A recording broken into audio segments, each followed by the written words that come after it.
A special committee by the European Parliament has been investigating for about 18 months how foreign agents are influencing and subverting EU countries.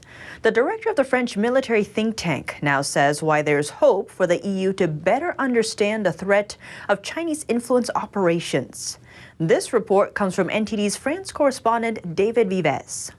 How the Chinese Communist Party is looking to infiltrate and influence EU countries is increasingly becoming a hot topic for the European Parliament.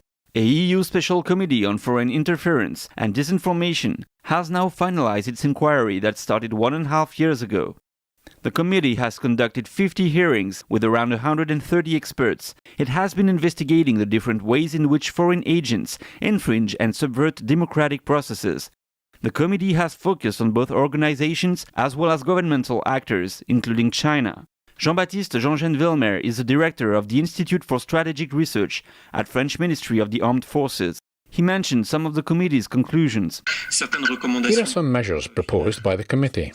Provide financing alternatives to Chinese foreign direct investment, used as a geopolitical tool. So we see they care about the Chinese influence operations. Another point is to ban foreign funding of political parties in Europe. In September 2021, Vilmer's Institute released a 650-page report on China's influence operation. The report details key strategies by the Chinese Communist Party to project its influence in foreign countries. For example, it mentions direct interference into electoral systems, as in the case of Canada and Australia. Another example documented in the report is how the CCP partners with or sometimes recruits former politicians and invite members of parliament to travel to China.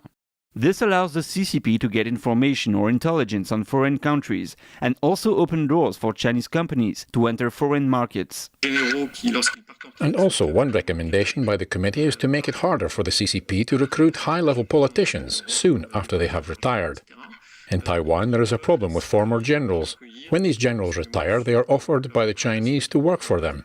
They are being paid to provide information on their colleagues in the military who are still on active duty in the country. The president of the special committee is no other than Raphael Glucksmann, who is a voice against rigorous persecution in China. Jean Vilmer says there is hope that the committee's warning on China's influence will have an impact in future policies. If that is the case, it means the EU Parliament is increasingly becoming an important voice against China's influence. David Vives, NTD News, Paris.